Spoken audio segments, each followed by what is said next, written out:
Hi, I'm Derek, I'm Sam. And I'm Carsey. and this is Unpacking Homelessness, the podcast where we take a deep dive into the issues surrounding homelessness in our community. Let's get started.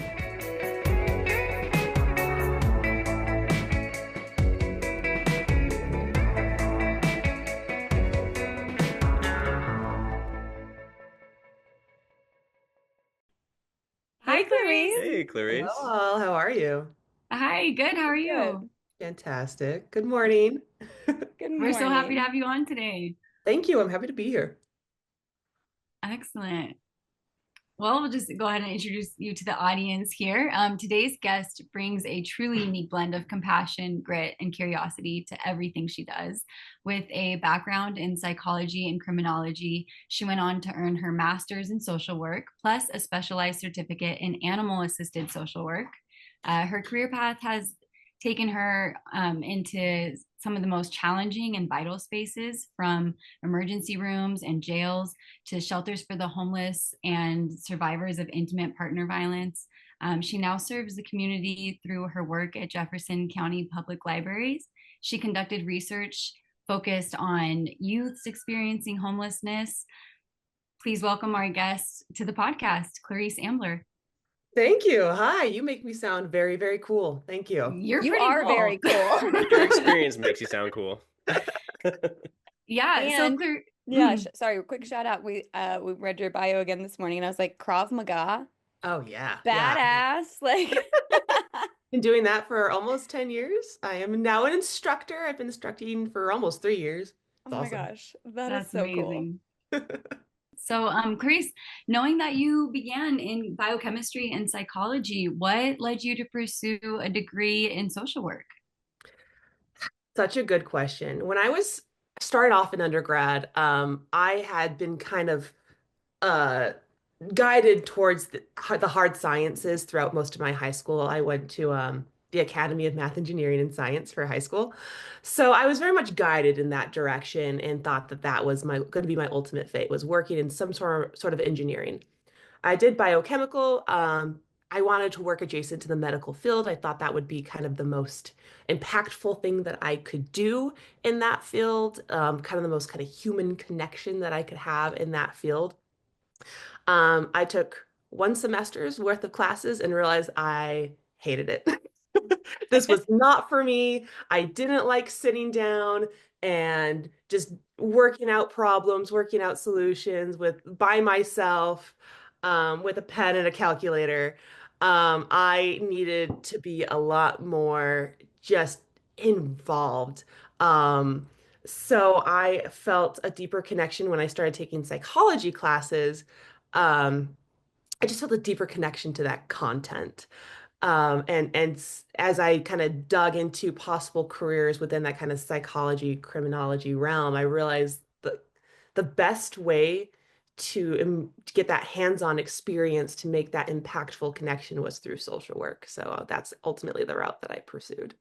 And so now you're working for the public library, and what sounds to be a pretty new capacity than has been in the past. Can you tell us a little bit about your current role? Yes. So my official title is Community Resource Coordinator. Um, and what I do in this role is I call it social work adjacent. It's more of it's a step back. It's meant to be a bit more kind of mezzo style, community focused, organization focused, rather than that one-on-one micro social work Mhm. that I spent a lot of my career doing. So instead of doing a lot of that one-on-one, it's more about building out a network of referrals that we as library workers can kind of hand walk people to, when they come into our library with different needs. So it's bringing in that information, it's bringing in those community partners, it's making sure that staff is informed about these opportunities and that they feel empowered, to make those referrals, to guide people towards this information. And just to make this as much of this information and as much of these resources available on site in the library as well, so that when people come, they make that decision to walk into the library, they make that decision to ask for help.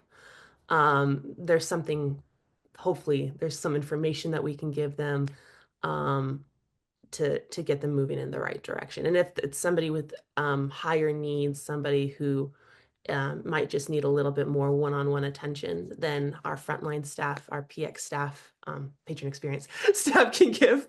Thank you. And they can set up an appointment with me. I'll meet with them for half an hour to an hour, just to kind of give them like a roadmap and maybe help them make that first phone call to like a provider, set up that first appointment, whatever it is, so that they can, walk out feeling empowered and knowing that they're like, oh, we took a first step together today. I can definitely keep moving forward. I Yeah, think no, that's so great that that there are so many resources at the library for that community. I did not know that. Um, I knew that. I mean, it's clear that libraries are kind of like a hub Yes. for people like maybe unhoused or just like a certain there's a certain demographic that shows up at the library, and so to know that they're not just being turned away and that there's resources there for them to proactively kind of engage in the library with. And yeah, Yes. I think that's great. It is so important for people to know, like, the library is for everyone. Mhm. You walk into that space, you don't have to justify being there. We're not checking IDs at the door. We're not asking you if you're here to buy something, if you're here to buy a coffee, whatever it is. You don't need to justify your existence in a library. You can come in and just be. And there's not a lot of places like that anymore. Um, Yeah. so everybody is welcome in our libraries. We have a code of conduct, so every person's welcome in our library, not like every behavior is welcome in our library. Right, It's a right. good And our distinction. patron experience staff is really great about compassionately enforcing that. Um, but yeah, it's a hub, it's a safe space, and ultimately we're information brokers. This is all just information. This is well within our scope to share information about resources, things that are out there. Like, it's totally appropriate to ask us questions. And if we happen to have information or if we can take some time to research it for you and give it to you, that's what we're going to do. What a service you're providing to people, like not only just the actual transactional service of, giving information, but welcoming people of all backgrounds into a space and saying, come as you are, you're accepted. We're not going to judge you. We're not going to make you feel like you don't belong. I mean, that's just such a beautiful like template for how the world should operate, in my opinion. So are, Right. are all libraries in Jeffco operating this way, or are there certain ones? Yes. So I'm the community resource coordinator for all of the libraries in Jefferson Okay. County. So for all 10 locations. So we all operate under that same philosophy. They all have patron supplies as well. And this is for any patron. Again, we don't ask questions if you ask for something, but we have snacks, we have water, we have a limited supply of bus tickets, just things that can help people be more comfortable. Anybody could walk into the library hungry. It's just a lot harder to, be your best self, to get whatever you got to get done if you're hangry. So we offer just little things like that to make sure people are just successful in the library. Well, even offering free bus passes, I had no idea that was an option. Is that new, or what have the changes come about since you entered this role? So we've always had like a limited budget for bus passes. Um, it is new. It's only been like the last 2 years that we've had a community resource coordinator. So it's only been Yeah. the last 2, 3 years that we've offered So patron you're a support. trailblazer. Yeah, exactly. And it's just, they're especially valuable during like cold weather season when severe weather shelters are activated and people need to get there. When we're closing the library at, 8 p.m., it can be really, really difficult for our patron experience folks to say, I know that my partner is bringing me coffee. Thank you. Aw. I know that it's cold. I know that it's dangerous out there for you, but you can't stay here. We have to have you leave. But to be able to give somebody a bus pass and say, I know for a fact Recovery Works is open tonight. I know for a fact they will take you in. It's Great. great for the patron because now they got a safe place that they can go, and a place, by the way, if they have a dog, they can bring their dog to Recovery Works. And it's also for our patron experience, people who do a lot of heavy work, to be able to sleep at night too. Yeah, absolutely. I mean, can you imagine like, having these interactions with people and then having nothing to offer? And I'm sure that would be a weight on your heart at the end of the day. yeah, and it still happens. We don't have solutions to everything. There's just the simple fact that there's not enough affordable housing in Jeffco or in Colorado. We can't fix that. And so sometimes the answer is, I have nothing for you, but I can give you a granola bar, I can give you a bus pass, and I can give you, my my best wishes, and that's not enough. Yeah. And And eye also, contact, right? Like I see you, I you see know. you. If nothing else, there's the shared moment of humanity. Hmm. Um, and sometimes that's the best you can offer somebody. Yeah. And I know that's appreciated, especially by, a person who doesn't feel seen or valued in society. And I also remind people, like, folks experiencing homelessness are smart and they are resourceful and they have community and they have people that they lean on. It's never just you who's responsible for trying to get somebody to safety. You've got to like also believe in the resilience and resourcefulness and intelligence of this community because they wouldn't survive this long in the incredibly just difficult and unfair conditions of being homeless if they weren't just Survivors. tough and Yeah, smart.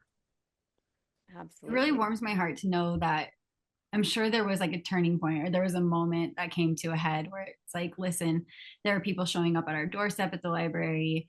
And I imagine there was a moment that was like, are we going to draw the line even harder and figure out ways to keep people out who are maybe deterring families from entering or blocking our doorway or whatever it is?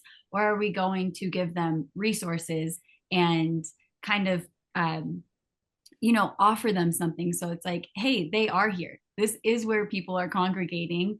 So this is a great opportunity to offer resources. And Exactly. it's so heartwarming that, the latter was chosen. That is the difference between a strength-based approach and a deficit-based approach, right? The idea of, oh, we don't have the resources, we don't have the time, we don't have the training, we've got to stop people from coming in. Versus what an opportunity. We got a warm space, we've got a comfortable space. We can start maybe having a small budget for snacks. We can bring in somebody with some expertise. Like this is ultimately just another sort of another string in this like network of community providers. Like we can step into that role to some, within the scope of what we do as a library.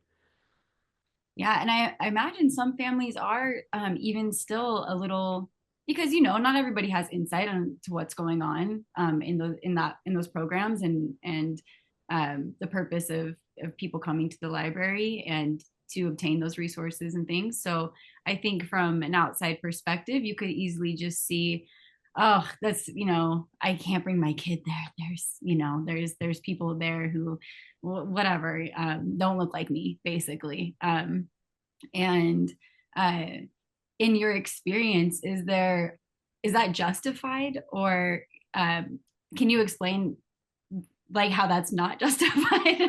Debunk it.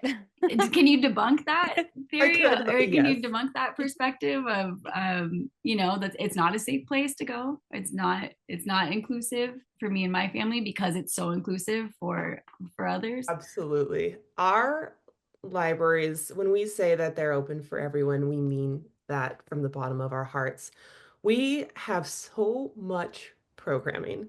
It is absurd. And our librarians put their heart and souls into our programming. So we have multiple story times a day and in Spanish and in English. We have dance times and toddler times and crafts, things that are wonderful for people of all ages and a lot of things that are aimed specifically for kids and for families. And they are always full. We always have big groups of people who show up to these events because the library is a safe space.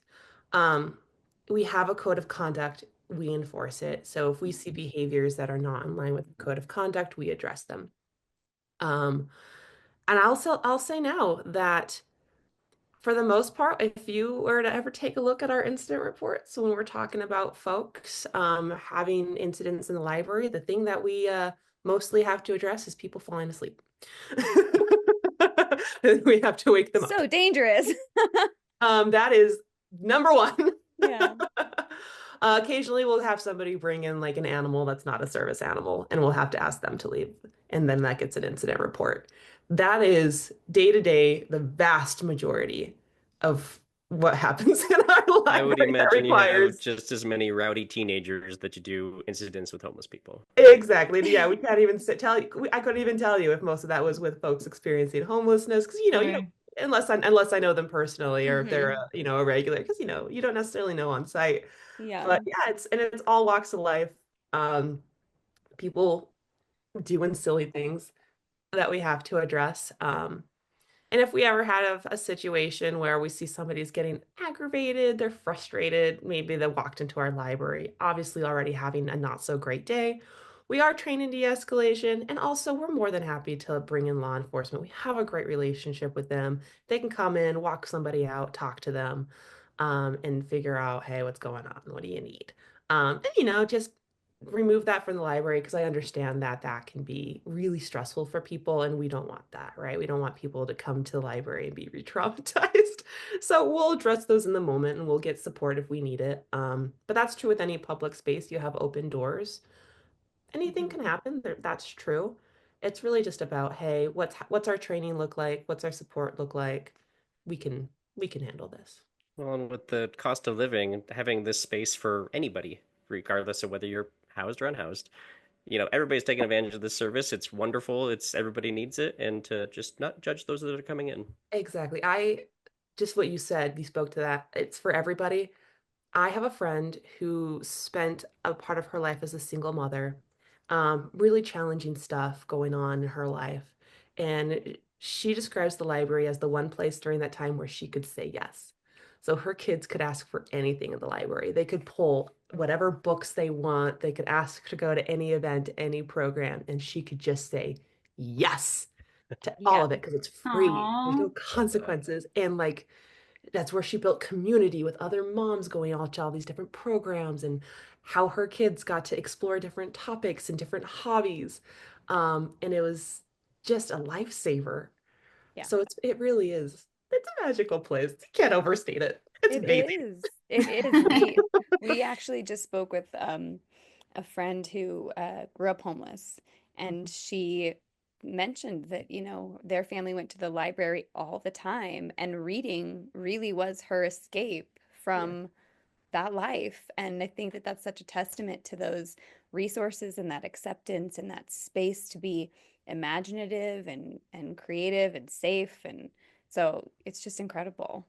Yes, and we work with a lot of different folks from different kind of marginalized populations, and so much of the resources out there are focused too on like how to get through the day, food, water, shelter, those necessities. And then the library gets to come in and say, what about your quality of life? Where's the fun? Because even though things are hard, even though you're just struggling to get the basics, joy can fill your cup and you deserve joy. So, hey, library is an opportunity for you to do that. You come use our in-house computers and watch YouTube all day. You can do that. You need a break? Yeah, that's awesome. Yeah, and so we live very close to the Arvada Library, and I have sung the Arvada Library's praises to anyone who will listen because you walk into this beautiful building and Mhm. there's all these pamphlets and resources right by the door. I mean, it's all so accessible. The bathrooms are always clean. You go in there and you're immediately greeted by just smiles and an Best people. immaculately clean place. Like that Yes. library is so beautiful and it's so comfortable. And it really does. I mean, shout out to all the librarians. It really feels like a place where you're just like, this place is awesome. Like, Our you staff, know? yeah, the Arvada staff is incredible. They're smart and they're resourceful and they're creative and they're funny. And that's true for just about, I mean, all of our locations have just they're this unique combination of staff that make for this wonderful culture. And each culture at each location is different, but it's all warm and welcoming and innovative. They're good people. It's good people who work in our libraries. Awesome. Well, we could go on and on about the greatness of libraries. I Yeah. think it's wonderful. And you have such a wide variety of experience. Want to get into some of the other things. Fair enough. Green Chimneys is Green a great chimneys. nonprofit organization. Can you tell us a little bit about your history with them? Yeah. So when I was in graduate school and I was doing research with the Institute for Human Animal Connection, we took a trip out to Green Chimneys, which is this school in New York City that's for students who have not been successful in a traditional education setting for whatever reason.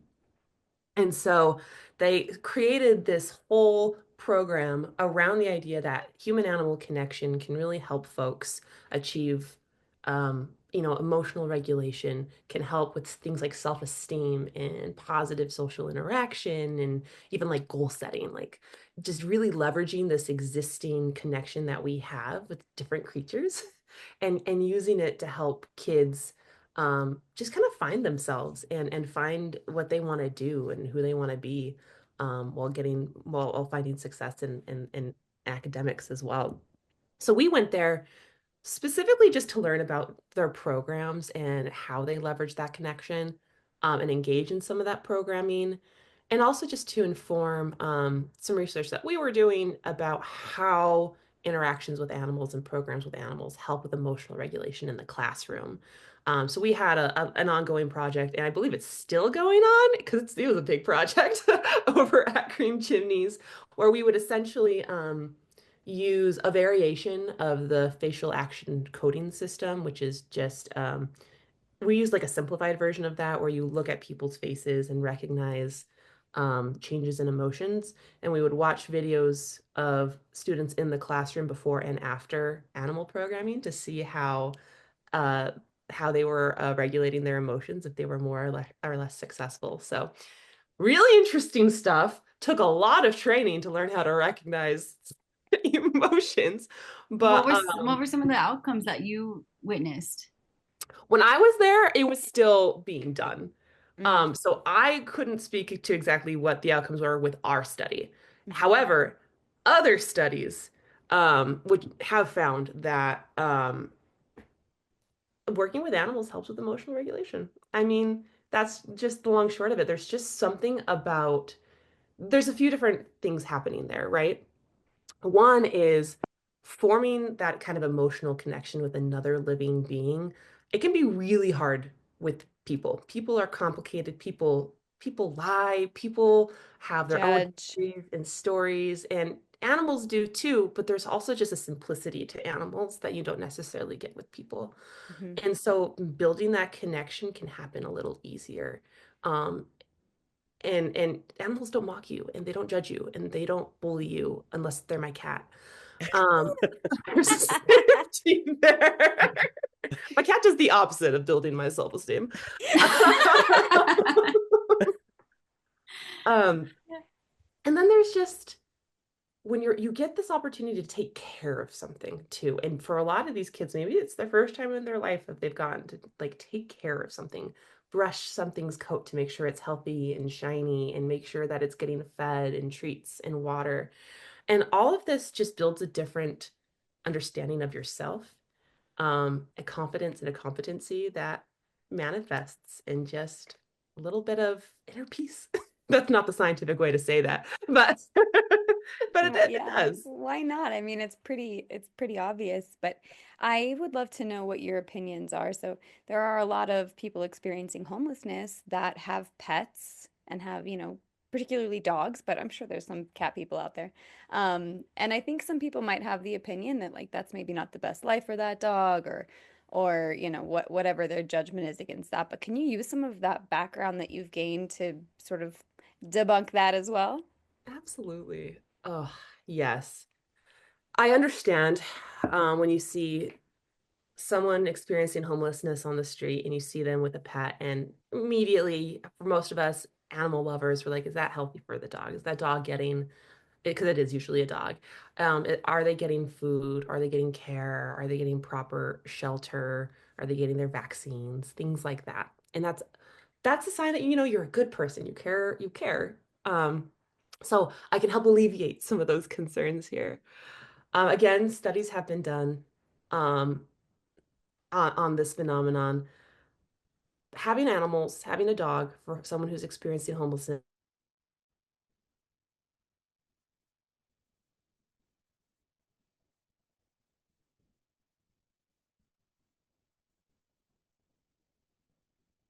It can help them start to move away from that and find other supports. It can help reduce the chance of incarceration because you have something else that you're taking care of and protecting, and it just motivates you in a different way to make different choices when you can, find different paths when you can. And then, and now this part is anecdotal. I don't know if you'll find a better group of people to just in terms of how they treat their animals. We do have a lot of folks experiencing homelessness coming into the library. I've worked with a lot of folks experiencing homelessness in shelters. And there's, folks experiencing homelessness around me in my community that I talk to. They are all willing to skip a meal to feed their dog. They will hunt down any and all free pet care, reduced cost pet care, and they will take their dog in and get vaccines and get their ears cleaned and just take care of this creature, just pamper the hell out of this creature. And ultimately, it's a net positive for both of them. A lot of these dogs are shelter dogs, or dogs that they maybe found on the street, or maybe they're dogs that they took with them when they were escaping an abuser, because being left with that abuser would have been worse. And they're surviving the streets together, taking care of each other. And especially just the impact that it has on the human. People who have dogs more likely to take better care of themselves in terms of like seeking out medical care, because again, they have something else they're taking care of, something else to live for. So they'll actually get themselves to a clinic, um, and get themselves looked at and taken care of. So it's so it's kind of a beautiful symbiotic relationship. Yeah, it makes me think, I wonder if eventually, in these creative solutions that we're coming up with, is there a world where, helping facilitate that for homeless people? They've done that. I've read that there was a jail, I want to say, or prison where they gave them cats, right? Oh, And their yeah. behavior turned around because they had this thing to live for. It's interesting. And I know that there are more and more shelters accepting pets for Yes. that reason, because otherwise people would rather sleep on the streets than leave their dog outside, you know? Yeah, exactly. In a lot of places, if they don't accept pets, they partner with local shelters so that they can take the dog for the night. Like Porchlight at Family Justice Center is a place for folks experiencing intimate partner violence, family-centered violence. And they partner with a shelter, and they've taken on cats, dogs, bearded dragons, all sorts of things, to take good care of those creatures while this person's kind of going through that difficult journey. Mm. Um, but yeah, I mean, there's prison dog programs across the United States, which have great outcomes for the people. However, my one criticism of them is a lot of them often use outdated dog training techniques. They still do like the alpha Uh, dog training, which it's just because it takes forever for any information and changes to move through systems like that. The prison mhm. system is cumbersome. Can But in imagine. terms of outcomes for the humans, and for the dogs, because the dogs ultimately become super adoptable and there's like a mile-long wait list to adopt them. But for the humans, same thing. The rate of recidivism is massively reduced when they leave, because they also have this marketable skill of dog training, and everything that came with that. They form a community with their fellow inmates who are all super excited about having a dog. Think about you and like your dog community when you go to the dog park. Like that's happening inside of the cells in the prison, and that's also kind of wonderful. And again, it's emotional regulation, it's patience, it's discipline, it's teaching all of these things in a way that is so rewarding, that people don't even realize, they're learning skills. Yeah, and in a life where, genuine the moments of joy and purpose feel maybe more elusive, Right. s- you know, And that's there's amazing. so much dehumanization happening in Yeah. prisons, and it's so hard. So to like have this creature that you are responsible for, that you're being trusted with, that trusts you, it's like, oh my God, it brings you back to humanity, just Mhm. inside of yourself to feel that. I love that. So Clarice, clearly there are a lot of resources accessible to people. we've been speaking with people from a variety of departments and things within the human services arena. And we are finding that with the current administration, budgeting is heavily affected. Are you seeing in your field and through your scope these budget cuts affecting some of these services that you love so much? 100%, 100%. Just capacity is being dramatically reduced across different services. Um, yes. And it's heartbreaking because there's also just a higher need for these services right now, and that's only going to keep going up as you know, just prices increase and job security decreases. These services are vital for people to keep them alive. Um, and I hear people talk about like things will even out, other funding will be found, things people will adapt. And I think that there's truth to that over the long term. But in the immediate now, there are people who aren't going to survive that wait.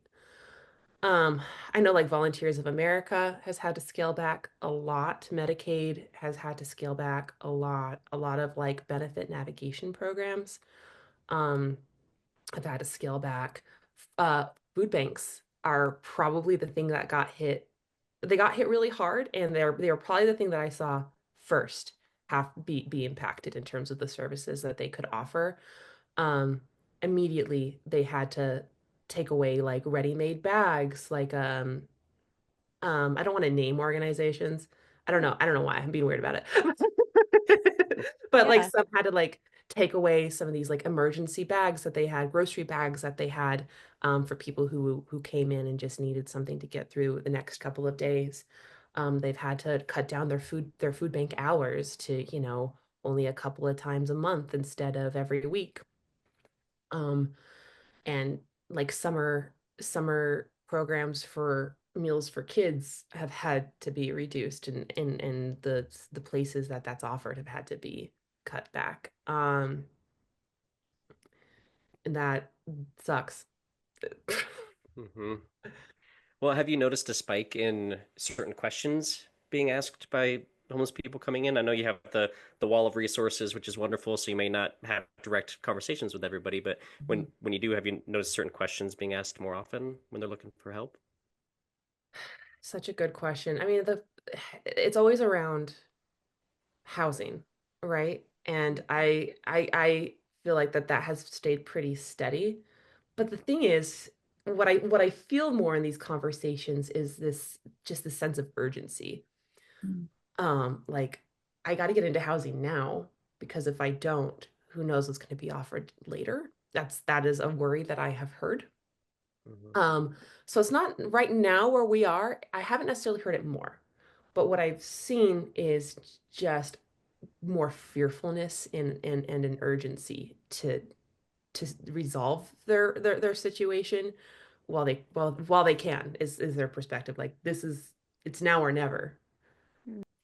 Do you find that people's fears and sense of urgency is justified with the potential diminishing of actual resources? Are they aligned? Such a good question. And I'm going to speak as just Clarice, not as an employee of the library. So this Sure. is Clarice's personal opinion. I mean, I think Fair. people's emotions right now are valid, period.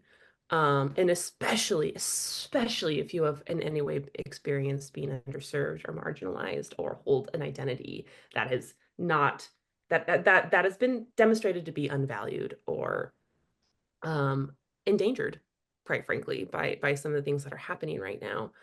Um, y- I can't predict the future, but based on the dwindling resources now and just the struggles that community resources are having now, I don't necessarily think that people need to be like terrified because I think resources are going to continue to exist.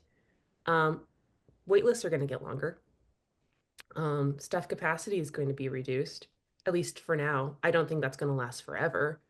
Um, However, on like the hopeful side of things, these community resources are resilient and clever at finding alternative funding resources, and we're already seeing that. Actually, I want to give a shout out to the Transgender Center of the Rockies because they were obviously hit by some funding cuts, and I don't know the details of it all, but they had to like temporarily scale back, shut some things down, and then they came back stronger than ever, offering more robust services somehow. Hell yeah. Oh yeah, right. Yeah. I was like, what? Way to go. So, um, I know I'm kind of being mealy-mouthed and not really answering your questions because I don't have a good answer. Like, I don't know. I think people, whatever they're feeling is totally valid, and I get where they're coming from. And hey, hell yeah, reach out to every resource out there right now and see what you can get whatever support that you can get. And also, like, these places will continue to offer resources. They will continue to exist. How can people donate to the library? We've sung its praises and all the good work that it's doing. And if people want to try to make an impact with their own dollar, I think it would be a great plug for how we can support our local libraries. Absolutely. If you go to jeffcolibrary.org/foundation, there's a whole list of like ways that you can support the library. You can donate your books, CDs, DVDs. You can volunteer at the library. You can make a monetary donation, all sorts of things. Awesome. You can just do it right online. Awesome. Awesome. Sorry, do go ahead. Well, that's what I was getting into. Oh, You can also bring in like a box of stuff of like books, DVDs to donate to some of our locations. However, they can only accept one box a day if you do it in person like that. So I would suggest just go online and deliver ah. directly to the foundation because then, the 72 boxes of books that you have in your basement or whatever it is can have a place to go. I'm thinking of Sam's apartment right now and the walls and walls of books in her house. Just so many, too many. Like, I don't even have enough time in this life to read all of the books that I have. But every time I go to clear them out, I'm like, oh, I can't get rid of this one. Oh, I can't get rid of this one.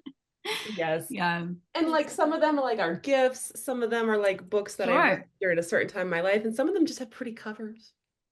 Yeah, Yeah. can be that simple. Some of the research that you have done involved interviewing youth experiencing homelessness. Is that right? Yes. Yes. I really like that population. Um, when you talk about like people who like have like coping mechanisms and survival skills, I mean that population, they're so skilled at building community and welcoming people into their community. Um, so many of this population are just creative. So a lot of youth experiencing homelessness specifically are LGBTQ plus. They identify as queer in some way, and that's often a contributing factor to why they're experiencing homelessness. They're coming from a non-supportive family. People who are supposed to be taking care of them are not. They failed in that. Wow. We get a lot of runaways, running away from abusive situations, things like that. Some of like just the hardest stories are these youth's realities. And yet they're just like the funniest people when you sit down and talk to them. So one thing that we did was we did a research project where we asked the miracle question to youth experiencing homelessness and just basically use that as a way to dig into like what their goals are and what their perceived barriers are in order to help inform policies moving forward for how we can support this population. And I didn't conduct those interviews specifically, but I did the qualitative coding for those interviews. I conducted interviews for a different study. But for this one, essentially what the interviewers did is they built this story. They said, if you were to go about your life, live your day, and then go to bed at the end, and then like and went to sleep, what if a miracle happened while you were sleeping? Something changed, and like the biggest barrier in your life went away. The biggest challenge in your life just disappeared. And you woke up the next morning. How would you know the miracle happened? How would you know that this change occurred? And we would have them answer that question. We would give them prompts to sort of like build us a story about like what this new day looks like, where this challenge, this barrier has been eliminated. And there was obviously like the focus on immediate needs being met, having a house, having rooming with their best friend, having a dog, um, um, having those comforts in place and having those necessities in place, of course. And there was a lot of focus on future goals, on getting access to education and going to get their degrees and um, building out a career and retiring, in a beautiful place and building skills in the art of their choice. So almost every single youth went beyond like I'd have a house and I'd have this and this and built this beautiful story of this beautiful life that they created for themselves, kind of far reaching. And it really spoke to like the ambition in these kids, and that like when we're talking about policies to serve them, we can't just talk about like housing. Yes, housing's first. You can't do anything unless you're sheltered, and that's your health care. That's so much is tied to having a house. And also, we need to think about like how can we help them build community? How can we help them get access to schooling? How can we help them get access to exploring the skills and passions that they have? Because we need to also cultivate that. They're so talented and there's so much fire in this population that's not having a chance to really grow, because they're being stifled by not having these basic needs met. Oh, that's Yeah, great. Yeah, it's I've heard that they're not always counted when you do the census. That's a yeah, they're huge not thing. visible. Like we don't They're see not a lot visible. of teenage. I mean, I don't like. I live in Denver. I live in the city, so and yeah, I don't see a lot of teenagers on the street at night and stuff. We know they're undercounted. We know they're underrepresented. So every year they do the point in time count and Jeffco, and that happens in January, where we know we have a bunch of volunteers. They go out and they do surveys and they essentially do a count of the homeless population to get an idea of Mhm. like how much money we should be divvying towards this, resources, all of that, and also to get a gauge of the population that's experiencing homelessness. And we see a lot of folks who are adults. We see a lot of older adults. What we don't see a lot of is we don't see a lot of families and we don't see a lot of youth, but we know Mhm. that A, they're out there, and B, that this is a growing problem. The Mm. reason, and particularly for the youth, is they're finding other places to stay. So, a lot of homeless youth aren't necessarily on the street. Oftentimes, they're couch surfing. They're couch surfing with their friends, with their significant other, with like, a nice aunt that lets them stay there 3 times a week, something like that. Sure. So they're not as visible on the street itself, but they're still unstably housed. They still don't have that consistency that is needed to really foster growth in other areas. And same thing with families. Oftentimes, families are in family specific shelters, or they're staying with other family friends, or they're staying in hotels, things like that. So they're Sure. maybe not as visible, even though we know they're out there. Yeah, and you can kind of only get away with couch surfing and all that for so long. And I think that them being in their youth is on their side in that regard. But as we get older, people seem less inclined to be as generous at times. And I'm sure they feel that pressure as well.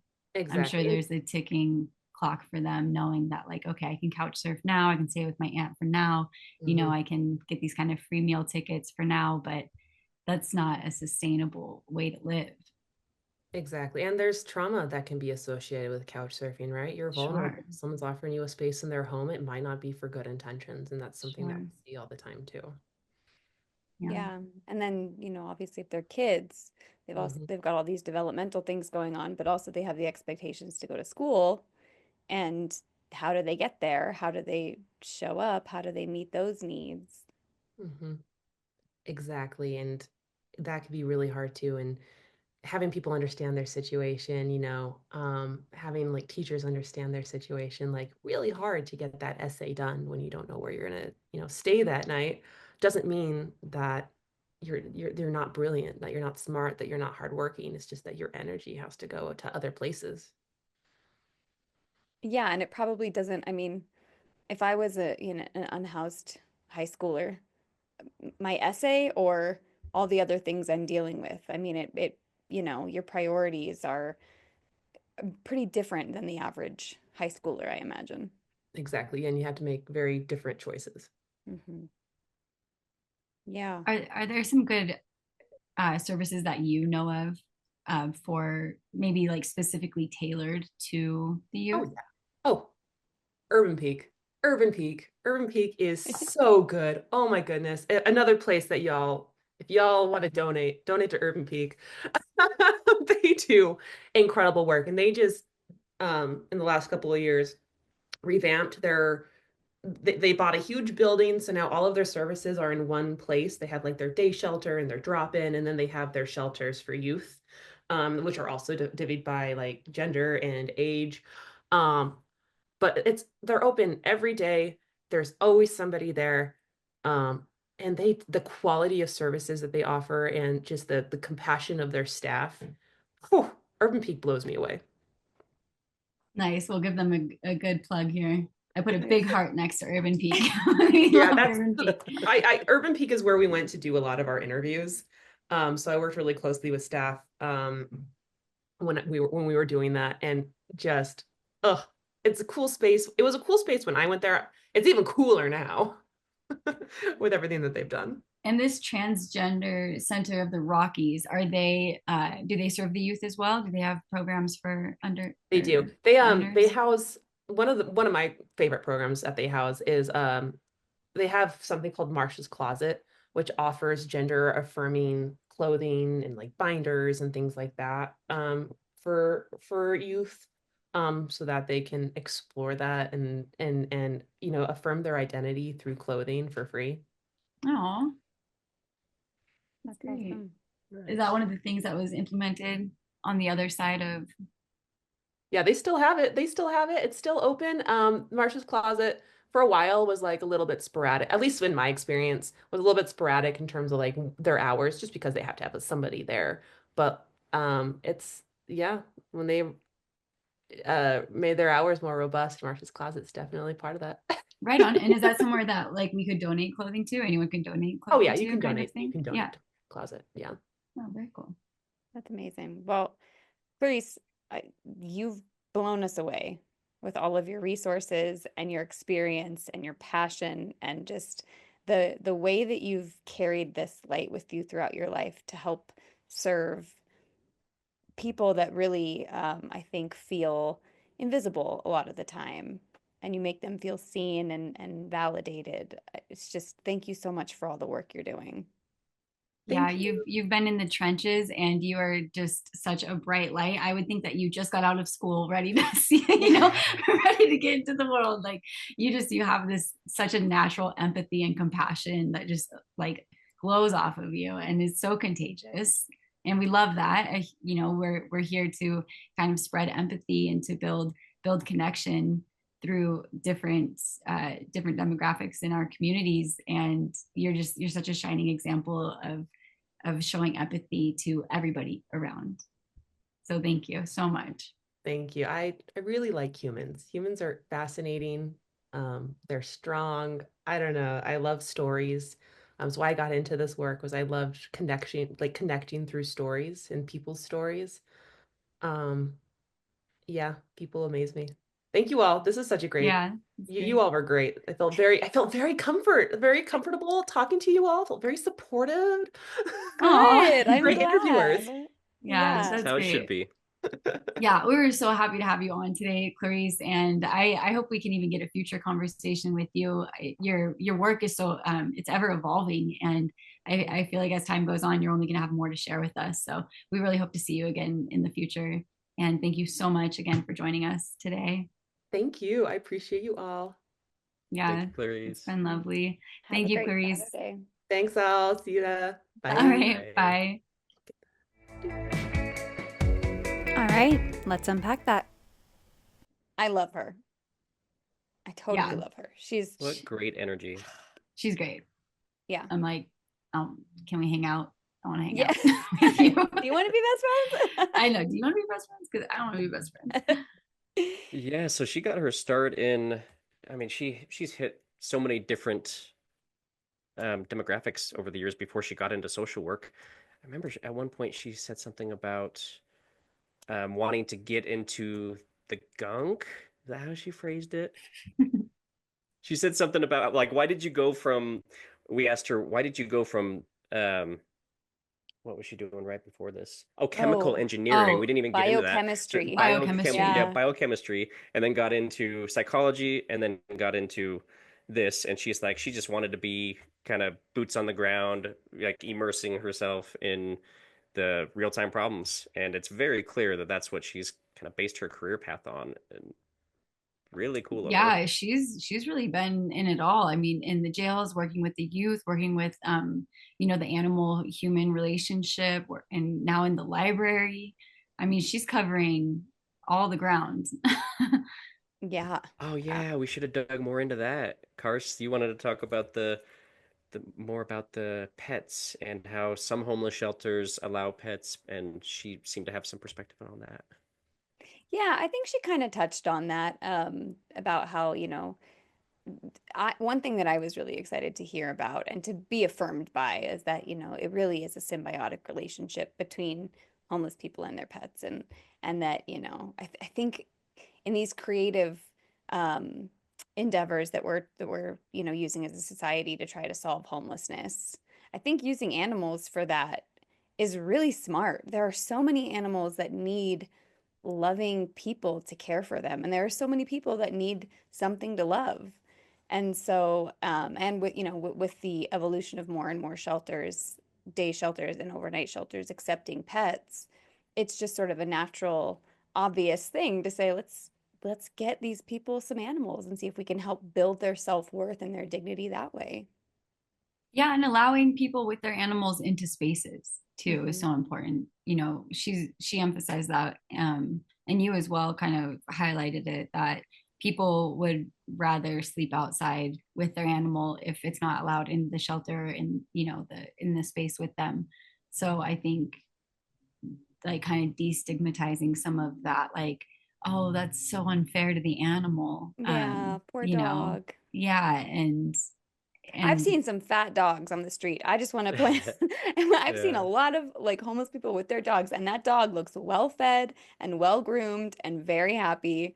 Hmm. Um, so yeah, I was so glad for her to have the background that she has, and to be able to, you know, pretty bluntly state you have nothing to worry about. These and people love we their really need pets. to, like, kind of take a step back too when we see somebody who one would assume is homeless, or whatever situation they might be in, but less than, I like, maybe what people would think is less than ideal for, like, having an animal or taking care of an animal. I think we really need to remember that, first of all, there are plenty of people with animals that do not run them every day, that do Mm, not take care of them. They are kind of just there yeah. as, like, decoration. That Yeah. exists in all realms. And I think that kind of checking our privilege and saying, like, and seeing, like, when we see somebody on the street with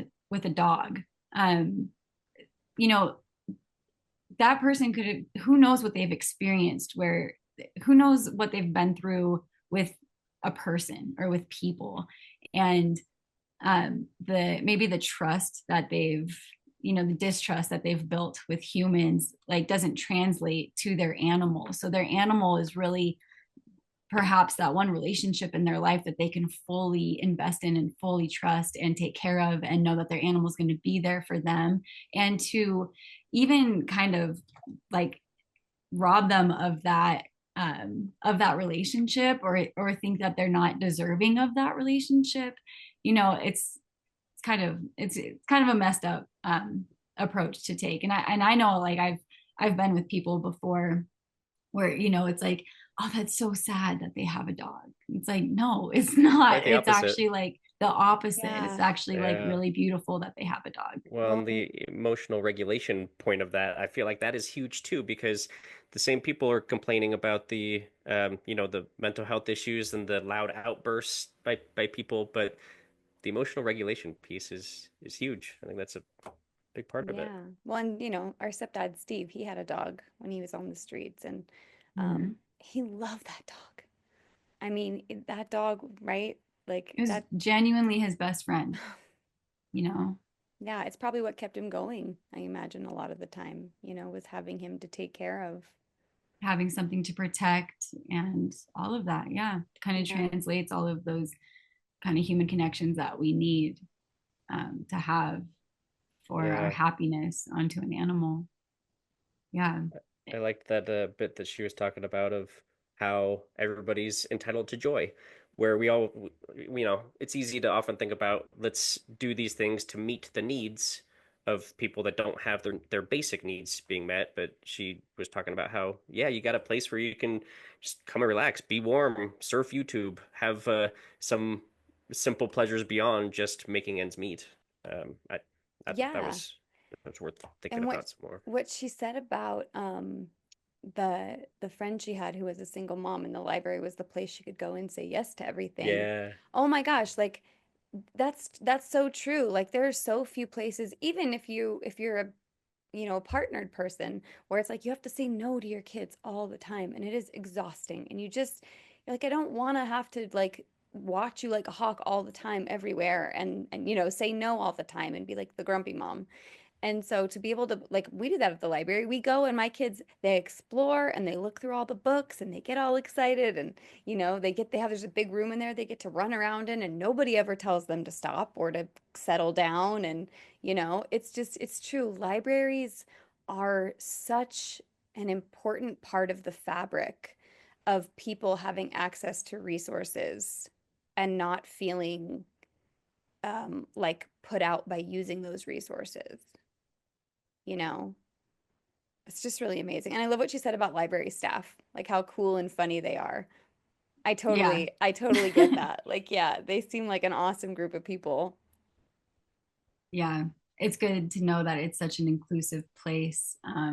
I don't spend too much time at the library. I think I did when I was younger, but I can't say in the last like 10 years I've spent a ton of time at the library. Hmm. But I think it's just another, again, like another kind of wall she broke down for us, is that it's unsafe, or that it's being crowded by this Mm. community, or There's maybe not the pushing quality of. families away. And it's like Hmm. there's resources there for them, that it's actually like a place for them to go and get assistance. And because I imagine, because they're treated warmly and greeted and served, that they're not going to want to cause any sort of disruption there. They're not going to want to start any sort of chaos or anything, because they want to be welcome there and they want to continue to be allowed in that space. So yeah, contrary to what people may think, it's probably an extra safe space to be in a lot of ways. Yeah, it sounds like kind of using you get, what is it? You get more flies with honey. I always say bees, but I'm like, who wants bees? I think the point is you want to catch flies, right? I love bees. What you talking? Oh, Wait, why, what wait, is what? it? You I I want don't think it want is you to, but flies? catch I don't more. want to. I don't want to catch flies. You go do your own Catch thing over here, flies. No, I think that's the point. It's like, right when there's flies flying around in your house or whatever, you want to catch Well, them, to kill right? them, maybe. Oh, I thought. Right. But But you I don't want don't to think catch that's Oh, the okay. bees. same. I don't want to catch Okay, bees. I like, want bees to be free. You catch more. wow. I'm gonna Okay, I've Google this, been What but I'm is pretty it? butchering sure. that. I've been butchering that You catch heavily more then. bears with honey. I definitely don't want to catch any bears. But to say like using that, making it a comfortable and kind and inclusive place for people, so that when they come there, they respect you and they respect the facility and they respect what's being offered. And like you said, they want to keep using it. I think that's just it's a great example of using kindness to fix a problem. What did she Yeah. say? Like I forget what she said. It was something like positive or a deficit. Oh, a strength-based approach versus a deficit-based approach, Yes. maybe, or strength mindset versus deficit Yeah. mindset or something. Yeah. Yeah. Either way, right? Yeah. The idea is using what can we do more to fix this, instead of how do we turn this away? How do we reject it? Yes. Right? Embracing the issue creatively instead of denying that you could do anything about it. Yeah. Yeah. I love it. It's like people, they're here, they're at our doorstep, they're asking for help. Let's give them help instead of turn them away What a and novel say idea. you're not welcome here. Yeah. And I love the way that Clarice just constantly reminds us that like these are just humans. These are humans having a different experience than we are, like we have family, we have shelter, we have stable income. And these are humans just like us who maybe are lacking one or more of those things. Well, everybody's entitled to these free resources. And if anything, we need more of these things to have some options. But right now, that's like of all the places that are welcoming towards homeless people, I can't think of a whole lot off the top of my head that, libraries are kind of towards the top of the list of a warm place, free options. Yeah. It's great. Absolutely. Yeah. So I'm go to your library, go to your local library. No matter who you are, where you're from, there's resources, whether you're a mom who just doesn't feel like saying no to her kids that day, or, So we're gonna finish that song? You said who you are, where you're from, what you did. As long Your as I you don't care love who me. you are. Yeah. Oh, that's beautiful. Yeah. Well, and the other thing that I just wanted to add, the other thing that she said about homeless people was like that they have community, they have friends, they have support, and you have to like, there's something so awesome about her being like, you don't have to be there or feel like you're their one solution. Like, you don't have to take the weight entirely on yourself of being able to fix this person's problem. And I think for a lot of people, it's like, yeah, duh. But for some people, it's like, no, that's really great to remind myself of, because if I interact with a homeless person, I do want to be able to give them, you know what I mean? And actually, that segues into sort of one of the things I've been thinking about, which is when we start reaching out and interacting with more people experiencing homelessness, we've said that we really do want to be able to give them some resources and some, maybe bus passes. Maybe that's a great idea that she gave us, like having some additional resources that can help them get to their next step. Because as she mentioned, that weight on your heart of not being able to do anything, I think that's a real possibility. Yeah, well, I think it's exactly what you said, Carson. People feel like if I can't solve their problems, then I shouldn't even interact with them at all. And that's just not the case, Yeah. If just a conversation, or if you got a bar, you got a protein bar, you got a drink, do what you can. You got to smile. Can you give that, that one? Exactly. Yeah. That's perfect. Make them feel loved. All right, guys, this was an amazing conversation. I cannot wait to follow Clarice more throughout her journey. There is clearly so much more in store for her. And I wouldn't be surprised if she's just really, headlining some big things in the future. So I'm glad we've got a through line with her now. Yeah, same. Okay. Yeah. All right. Unpacked. All right. Excellent. Okay, guys, enjoy this beautiful sunny weekend. I will talk to you guys very soon. All right. Talk to you soon. Bye. See you guys. Bye, y'all.